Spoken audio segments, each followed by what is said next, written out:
जनवरी आज दिन बहुत विशेष है। आज द्वादशी, त्रयोदशी और रात्रि को 10:22 के बाद चतुर्दशी की तिथि भी लग रही है। ऐसे में आज का दिन अत्यंत महत्वपूर्ण है। गुरुजी पंडित प्रदीप मिश्रा जी ने अपने शिवपुराण कथाओं के दौरान कई ऐसे उपाय बताए हैं जो द्वादशी, त्रयोदशी और चतुर्दशी के दिन किए जाने वाले विशेष उपाय हैं। उन्हीं उपायों की जानकारी आपको इस वीडियो के माध्यम से मिलने वाली है, इसलिए वीडियो आप अंत तक देखें ताकि कोई भी उपयोगी जानकारी आपसे न छूटे और नए साल की ऐसी शुरुआत हो कि वर्ष भर आपको उसके शुभ फल प्राप्त होते रहें। इसलिए आप यह वीडियो अंत तक देखें ताकि कोई भी उपयोगी जानकारी आपसे न छूटे। आपको बता दें, इस चैनल पर हम आपको गुरुजी पंडित प्रदीप मिश्रा जी के बताए उपायों को वीडियो के माध्यम से करके बताते हैं ताकि देखकर समझने में आपको आसानी हो। उसी श्रृंखला में यह आज शाम का और रात्रि का विशेष वीडियो है जिसे आप ध्यान से सुने। उपाय कैसे करना है, कौन से उपाय करना है, ताकि आपके जीवन में जिस उद्देश्य की प्राप्ति के लिए आप यह उपाय कर रहे हैं वह उद्देश्य शीघ्र अतिशीघ्र प्राप्त हो। आपको आज के दिन मतलब प्रदोष के दिन और द्वादशी और चतुर्दशी का जो योग बन रहा है, मतलब द्वादशी, त्रयोदशी और चतुर्दशी का जो योग आज बन रहा है, इस दिन आपको थोड़ा सा दूध लेना है। थोड़ा सा दूध लेकर भोलेनाथ के मंदिर में पहुंच जाना है। थोड़ा सा दूध और एक कलश जल लेकर भोलेनाथ के मंदिर में जाएं और दूध और जल एक साथ भोलेनाथ के शिवलिंग पे अर्पित करें। श्री शिवाय नमस्तुभ्यं नमः शिवाय ओम नमः शिवाय बोलते हुए आप यह उपाय करें। जीवन में जितने भी दुख तकलीफ कष्ट चल रहे हों वह यह सरल और आसान उपाय करने से दूर होते हैं और आप जिस क्षेत्र में आगे बढ़ने का प्रयत्न करते हैं उसमें आपको सफलता प्राप्त होती है। भोलेनाथ को शीतल प्रदान करता है जल और दूध। ऐसे में अगर आप यह सरल और आसान उपाय करते हैं तो जीवन में आपको भोलेनाथ का आशीर्वाद प्राप्त होता है और अपने क्षेत्र में आपको सफलता देखने को मिलती है। यह उपाय आज का विशेष उपाय है जिसे आप शाम से पहले कर लेंगे तो लाभ आपको निश्चित और शीघ्र अतिशीघ्र देखने को मिलेगा। इस बात का ध्यान रखें, दूध, पंचामृत या कोई भी चीज़ आप शिवलिंग पे अर्पित करते हैं तो उसके बाद एक कलश जल शिवलिंग पे जरूर अर्पित करें। बढ़ते हैं अगले विशेष उपाय की ओर। गुरुजी पंडित प्रदीप मिश्रा जी ने अभी हाल ही की शिवपुराण कथाओं में कुछ विशेष उपाय बताए थे, जिसमें से एक ऐसा उपाय है जो अभी पिछली शिवपुराण कथा में ही गुरुजी ने बताया है, जो कि आज का सबसे विशेष उपाय है। गुरुजी ने यह उपाय वैसे तो प्रतिदिन करने को कहा था, पर अगर कुछ विशेष दिनों में, कुछ विशेष तिथियों में अगर आप यह उपाय कर देते हैं तो जीवन में जितनी भी दुख तकलीफ कष्ट चल रहे हैं वह सभी निश्चित दूर हो जाते हैं। आपको 2 दीपक सबसे पहले भोलेनाथ के मंदिर में प्रज्वलित करना है। एक लंबी बाती का दीपक रहेगा, एक गोल बाती का दीपक रहेगा। एक माता पार्वती के निमित्त है और एक भोलेनाथ के निमित्त है। दोनों दीपक में घी का उपयोग कर सकते हैं। घी का उपयोग ना करना चाहें तो जो आपको ठीक लगे उसका उपयोग कर सकते हैं। हमने आटे के दीपक बनाए हैं, आप मिट्टी के दीपकों का भी उपयोग कर सकते हैं। भोलेनाथ के समक्ष दोनों दीपक प्रज्वलित करने के बाद आपको बेलपत्र के वृक्ष के नीचे जाना है और यहाँ पर भी आपको 2 दीपक प्रज्वलित करना है। यहाँ पर भी शिव और शक्ति का स्मरण करते हुए 2 दीपक प्रज्वलित करना है, मतलब एक लंबी बाती का दीपक प्रज्वलित करना है और एक गोल बाती का दीपक प्रज्वलित करना है।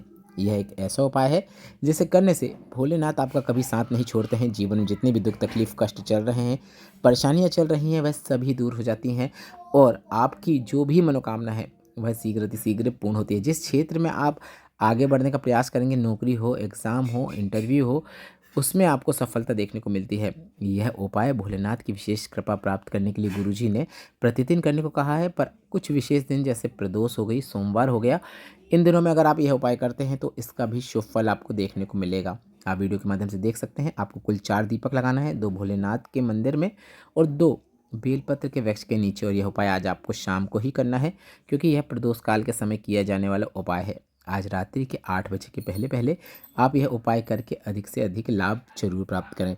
काफ़ी सरल और आसान उपाय है, सिर्फ दीपक से संबंधित उपाय है। 4 दीपक आपको प्रज्वलित करना है, भोलेनाथ का स्मरण और माता पार्वती का स्मरण करते हुए करना है। इस उपाय को करने से जीवन में आपको उन्नति अवश्य देखने को मिलेगी। बढ़ते हैं अगले विशेष उपाय की ओर। गुरुजी पंडित प्रदीप मिश्रा जी ने अपनी पिछले वर्षों की शिवपुराण कथा में एक ऐसा उपाय बताया था जिसे आपको आज एक बार अवश्य करना है। गुरुजी ने बताया था कि अगर आप अपने घर में जब भी भगवान का पूजन अर्चन करते हैं, भगवान की आरती करते हैं, तो जो आरती आप भगवान की करते हैं, जो दीपक आप आरती के लिए प्रज्वलित करते हैं, उस दीपक को आरती के बाद भोलेनाथ के सामने ना रखते हुए उसे आपको अपने घर में, जहाँ पे आपका किचन होता है, पानी का पात्र रखा रहता है, वहाँ पर ले जाकर रख देना है। ऐसा करने से आपके घर का, आपके पितृदोष से संबंधित जितनी भी परेशानियां चल रही हैं, मतलब एक कमाओ सवा खर्च होना, पैसा बीमारियों में जाना, या फिर एक के बाद एक किसी का बीमार हो जाना, या फिर घर में पैसा नहीं आना, या फिर पैसा नहीं टिकना, यह सरल और आसान उपाय अगर आप करते हैं तो आपको भोलेनाथ के साथ साथ आपके पितरों का भी आशीर्वाद प्राप्त होता है। बस इतना ही करना है, काफ़ी सरल और आसान उपाय है। जिस दीपक से आप अपने घर के भगवान की पूजन अर्चन करते हैं, बस आरती के बाद उस दीपक को भगवान भोलेनाथ के सामने ना रखते हुए किचन में ले जाकर पानी के पात्र के पास, पानी के परिंदे के पास ले जाकर रख देना है। बस इतना ही करना है। पितरों को भी आशीर्वाद आपको प्राप्त होता है और आपके जीवन में जितने भी दुख तकलीफ कष्ट चल रहे हैं, पितृदोष से संबंधित एवं अन्य दोषों से संबंधित, वह सभी दूर हो जाते हैं। बढ़ते हैं अगले विशेष उपाय की ओर। गुरुजी पंडित प्रदीप मिश्रा जी ने अपनी कई शिव पुराण कथाओं के दौरान एक सरल और आसान उपाय बताया है, जिसे कैसे करना है आप वीडियो में देखकर समझ सकते हैं। कहाँ पर दीपक प्रज्वलित करना है आप वीडियो में देखकर समझ सकते हैं। दीपक लंबी बाती का रहेगा, इस बात का ध्यान रखें। आपको बता दें, अगर आप प्रदोष का व्रत कर पाएँ या ना कर पाएँ, प्रदोष का पूजन कर पाएँ या ना कर पाएँ, प्रदोष का आपने कुछ भी नहीं किया, पर अगर शाम के समय प्रदोष काल में अपने घर के मुख्य द्वार में सीधे हाथ की ओर, मतलब आपका मुख्य घर की ओर है, ऐसे में सीधे हाथ की ओर अगर आप एक दीपक प्रज्वलित कर देते हैं तो संपूर्ण प्रदोष का फल आपको प्राप्त हो जाता है। किसी भी उपाय को ना कर पाने पर आप अपने घर पर ही यह उपाय शाम के समय जरूर करें। समय आपको बता दें, समय के हिसाब से करना चाहते हैं तो शाम को 5:30 बजे से लेकर 7:30 बजे के बीच में आप यह उपाय कर सकते हैं, या फिर सूर्य अस्त हो रहा हो, सूर्य दिखाई ना दे पर सूर्य की रोशनी हो, ऐसे में भी आप यह उपाय करके अधिक से अधिक लाभ प्राप्त कर सकते हैं। बढ़ते हैं अगले विशेष उपाय की ओर। गुरुजी पंडित प्रदीप मिश्रा जी ने हाल ही की शिव पुराण कथाओं में एक ऐसा उपाय बताया था जिसे आपको आज एक बार अवश्य करना है। आज सुबह से लेकर शाम तक, शाम के बाद रात्रि में भी आप जा सकते हैं। आपको भोलेनाथ के मंदिर में जाकर एक त्रिपुंड का निर्माण करना है।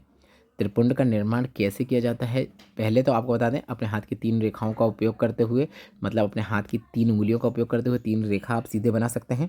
और उससे भी आप त्रिपुंड का आंशिक त्रिपुंड, या फिर पानी से बना रहे हैं तो पानी से बना सकते हैं, या चंदन से बना रहे हैं तो चंदन से बना सकते हैं। पानी से बनेगा तो आंशिक त्रिपुंड बनेगा, चंदन का उपयोग करते बनाएंगे तो वह आपको भी दिखेगा और जो भी आएंगे उन सबको दिखेगा। तो आप जैसा त्रिपुंड बनाना चाहें वैसा बना सकते हैं। कुछ भी नहीं है तो आपके पास पानी का पात्र है, उसके पानी से बना सकते हैं। पानी भी नहीं है तो आप अपने हाथ की 3 उंगलियों को फेरते हुए आंशिक त्रिपुंड बना सकते हैं। पर आप अगर आज के दिन भोलेनाथ को प्रिय चंदन लेकर भोलेनाथ के मंदिर में जाकर अपने हाथ के बीच की 2 उंगलियों का उपयोग करते हुए 2 लाइन खींचते हैं, इसके बाद आप अपने अंगूठे की बाजू वाली उंगली का उपयोग करते हुए उन्हीं दोनों लाइनों के नीचे तीसरी लाइन खींच देते हैं। इस प्रकार से जो त्रिपुंड बनाया जाता है वह शास्त्रों के अनुसार बनाया जाता है। गुरुजी ने कहा है, इस प्रकार से त्रिपुंड बनाने वाले का हाथ भोलेनाथ कभी भी नहीं छोड़ते हैं।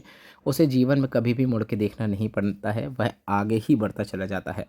आप वीडियो में देखकर समझ सकते हैं कि किस प्रकार से आपको त्रिपुंड बनाना है। इस वीडियो में बताई गई जानकारी संबंधित आपके मन में कुछ भी प्रश्न है तो वे सभी प्रश्न आप कमेंट बॉक्स के जरिए पूछ सकते हैं। मेरे द्वारा दी गई जानकारी अगर आपको थोड़ी सी भी उपयोगी लगी है तो इस वीडियो को लाइक जरूर करें। कमेंट बॉक्स में आप हर हर महादेव या फिर श्री शिवाय नमस्तुभ्यम जरूर टाइप करें। श्री शिवाय नमस्तुभ्यम, हर हर महादेव।